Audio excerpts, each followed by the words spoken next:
ইহুদিদের সর্দার, বনু নাজিরের সর্দার। এই যা কিছু ঘটছে কাব ইবনে আশরাফের ইন্ধনেই হয়েছে। এক। দ্বিতীয়ত, কাব ইবনে আশরাফ এই মুসলমানদের সাথে জাতিগত শত্রুতা, ষড়যন্ত্র, চক্রান্ত এগুলি ছাড়াও তার একটা বড় অপরাধ ছিল। কি সেটা?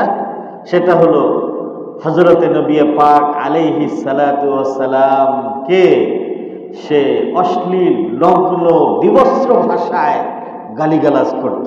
নাউযুবিল্লাহি মিন যালিক। নবী আলাইহিস সালাতু ওয়াস সালামকে গালিগালাজ করা, আজকে দুপুরেও আমি বলছি যে এটা আল্লাহ বরদাস্ত করেন না। নবীজি সাল্লাল্লাহু আলাইহি ওয়াসাল্লাম হাদিসের মধ্যে বলছেন, মান সাব্বা নাবিয়ান ফাকতুলুহু, যদি কেউ নবীকে গালি দেয়, ফাকতুলুহু, তাহলে তার একমাত্র শাস্তি হলো হত্যা। যদি প্রশাসন না করে তাহলে মুসলমানরা আইন হাতে তুলে নিয়ে হলেও তাকে হত্যা করবে। এটাই ইসলামের বিধান। নবীর গালিগালাজকারী এবং নবীকে কটূক্তিকারী, নবীর ব্যঙ্গচিত্র তৈরিকারী এবং নবীর ব্যঙ্গ কার্টুন প্রস্তুতকারীর হত্যা করার জন্য কোনো বিচারের রায়ের প্রয়োজন নাই, কোনো আদালতের সিদ্ধান্তের প্রয়োজন নাই, কোনো জাস্টিসের কোনো ঘোষণার কোনো প্রয়োজন নাই। একজন মুসলমান যার মধ্যে ঈমান আছে, সেই অস্ত্র হাতে তুলে নিয়ে এটার বিচার করার জন্য যথেষ্ট। এবং তাকে এই দায়িত্ব দিয়েছেন স্বয়ং নবীজি, তাকে এই দায়িত্ব দিয়েছেন স্বয়ং আল্লাহ। যেন পরিবেশ যেন নষ্ট না হয়, এই জন্যই তো উলামায়ে কেরাম ব্লাসফেমি আইনের কথা বলেন। অর্থ কি? যেন কেউ যেন এই দুঃসাহস যেন না করে, কেউ যেন নবীর উপরে কটূক্তি না করে। কটূক্তি করলেই তাকে যেন নিশ্চিতভাবে মৃত্যুদণ্ড, শাস্তি কার্যকর করা হয়, এই আইনের দাবি। আইন পাশ হয় নাই। আপনাদেরকে ওই যে বললাম তিনটা গোত্র, এক নম্বরে বনু কাইনুকা, দুই নম্বরে বনু নাজির। বনু কাইনুকা এরা ছিল সবচেয়ে বেশি সম্পদশালী। তো বনু কাইনুকা, মুসলমানদের এই সংবাদ বনু কাইনুকার কাছে পৌঁছার পরে তো একজন বলছে যে কয়দিন পরে তোমাদের সিরিয়াল আসতেছে। তো সে জবাব দিচ্ছে যে ওইখানে মানে মক্কার কুরাইশদেরকে পরাজিত করছে বলে আমাদেরকে, ওটা তো ওরা তো ছিল আনাড়ি, প্রশিক্ষণ প্রাপ্ত নয়, আমরা তো জাতিগতভাবে লাঠিয়াল। তো এটা তো মুখে মুখে বলছে, কিন্তু ভিতরে ভিতরে খবর হয়ে গেছে যে না, অবস্থা বেশি ভালো না। এখনো মুসলমানরা মদিনায় এসে পৌঁছতে পারেন নাই বদরের যুদ্ধের থেকে। যেহেতু তারা স্বর্ণ ব্যবসায়ী ছিল, এই জন্য অনেক মুসলিম নারীরাও জুয়েলারি দোকানে, হিন্দুদের দোকানে গহনা ইত্যাদি অর্নামেন্ট কিনতে যায়। ওইটা ওই সময় ইহুদিদের কাছ থেকে কেনাকাটা, তো বিধর্মীদের সাথে লেনদেন করা যায়। তো এক মুসলিম নারী উনি আসছেন কাইনুকার এই গোল্ড মার্কেটে কেনার জন্য অথবা কোনো অলংকার ঠিক করার জন্য। আসার পরে ওই যে চক্রান্ত শুরু করছে। তো ওই মুসলিম নারী আসা মাত্রই তাকে তার শ্লীলতাহানির চেষ্টা করছে, করে সারতে পারে নাই, শ্লীলতাহানির চেষ্টা করছে। ওইখানে মুসলিম বাহিনী এখনো মদিনায় না পৌঁছলেও একজন মুসলমান দূরের থেকে দেখে ফেলছে। দেখেই মানে পরিণতি কি হবে ওইটা আর চিন্তা করে নেই, একদম সাথে সাথে, এটা মুসলমানদের আত্মমর্যাদাবোধ, গায়রত, সাথে সাথে একদম আরবদের সাথে তো তরবারি থাকেই, একদম তরবারি বের করে কল্লা ফালাই দিচ্ছে। তো কল্লা ফালাই দেওয়ার পরে মানে হুজুর আলাইহিস সালাতু ওয়াস সালাম এবং সাহাবা একরাম সহ ফিরে আসছেন। তো ওরা বিচার নিয়ে আসছে। নবীজি বলছেন যে তো ভালো কাজ করছে, কল্লা ফালাইছে তো ভালো কাজ করছে, আরো দৃষ্টান্তমূলক শাস্তি হওয়া উচিত ছিল।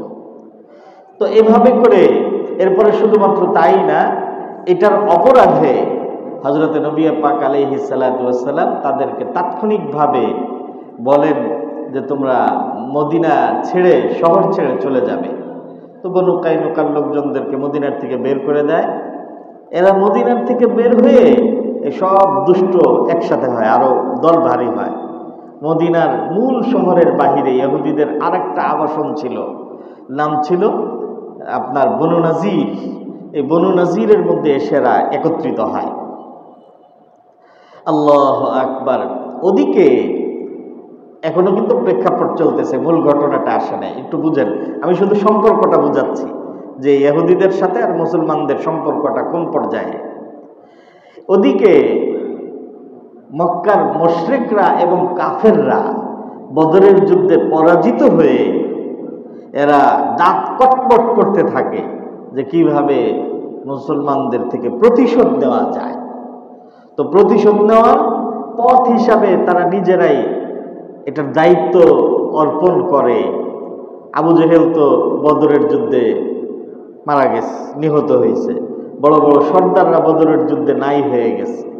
এখন পুরা মক্কার সবচেয়ে বড় সর্দার হলো আবু সুফিয়ান। সবাই মিলে আবু সুফিয়ানের দায়িত্ব দিচ্ছে যে তুমি একটা কিছু করো। তো আবু সুফিয়ান উমাইয়া বংশের সর্দার, এখন সে পুরা কুরাইশের সর্দার। তো আবু সুফিয়ানের মাথার মধ্যে কিছু মানুষ আছে না, মানে কুটবুদ্ধি ওই সময়ে ছিল, পরবর্তীতে মুসলমান হয়ে গেছে, এজন্য বেশি কিছু বলার তো সুযোগ এখন নাই। কারণ আল্লাহ তাআলা আল ইসলাম ইয়াহদি মা কানা ক্বাবলা, ইসলাম গ্রহণ করার পরে আল্লাহ পূর্বের সব গুনাহ মাফ করে দেন। অনেক সমস্ত সাহাবীরাই তো এক সময় অমুসলিম ছিলেন, কি বলেন তাই না? ইসলাম পূর্বে তো সবাই অমুসলিম ছিলেন। তো আবু সুফিয়ান চিন্তা করছে যে এটার একটা সহজ বুদ্ধি হলো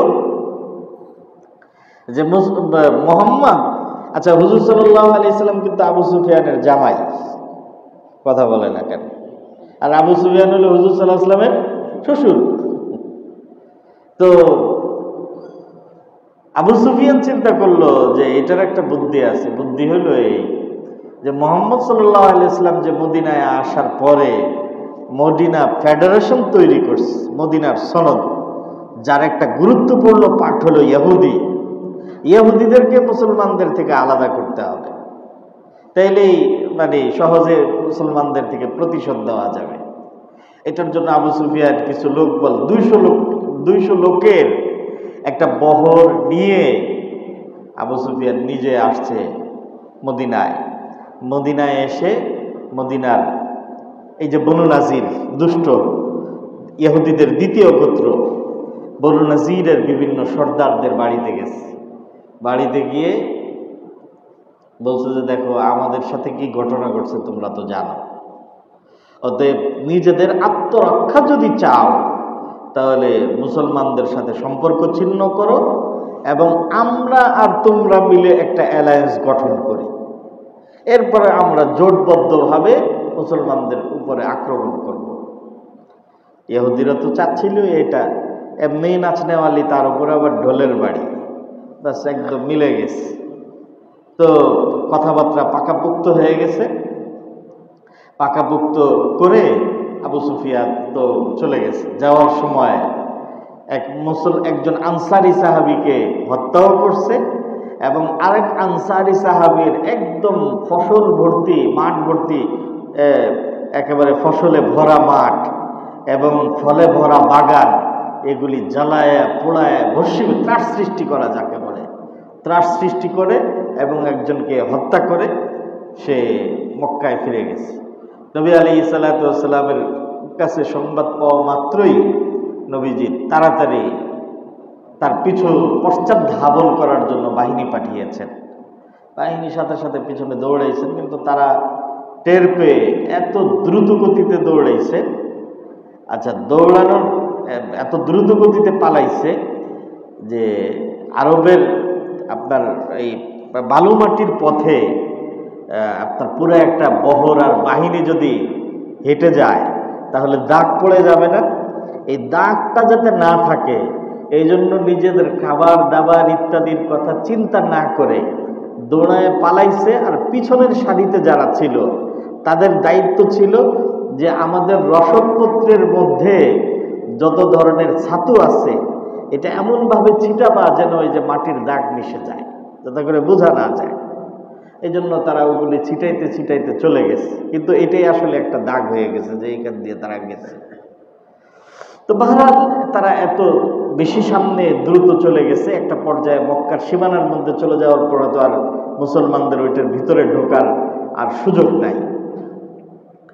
তো এই পালায়ে চলে গেছে। হুজুর আলাইহিস সালাতু ওয়াস সালাম বনু নযীরের ব্যাপারে চিন্তা করলেন যে এদের ব্যাপারে একটা পদক্ষেপ গ্রহণ করতে হবে, কিন্তু এই মুহূর্তে একসাথে সব শত্রুদেরকে খেপাইতে নাই। সব শত্রুদেরকে খেপাইলে ময়দানে আর টিকে থাকা যায় না। এক এক করে আস্তে আস্তে করে, ওয়ান বাই ওয়ান, এক এক করে। এটা কৌশল। নবী আলাইহিস সালাতু ওয়াস সালাম তো পৃথিবীর ইতিহাসের সবচেয়ে বড় সমর কৌশলী ছিলেন, যুদ্ধ কৌশলী ছিলেন। হুজুরের চেয়ে বড় যুদ্ধ কৌশলী কেউ ছিলেন না পৃথিবীর ইতিহাসে, এবং সামনেও কেউ আসবে না। কথা বলেন ঠিক না ঠিক? তো নবীজি একসাথে সব শত্রুদেরকে খেপাইতে চাচ্ছেন না। এজন্য বনু নাজিরের এই সব কিছু হুজুরের নলেজে, ইনফরমেশনে আসতেছে, কিন্তু হুজুর চিন্তা করছে যে না, এখনো এদের সময় হয় নাই। কিন্তু সময় না হলেও এই দুই চারটা বড় বড় যে ষণ্ডা আছে, এদেরকে মানে সাইলেন্ট কিলিং, নীরব ঘাত, মানে নীরব হত্যার মাধ্যমে এদেরকে পৃথিবী থেকে সরাই দিতে হবে। Silent killing.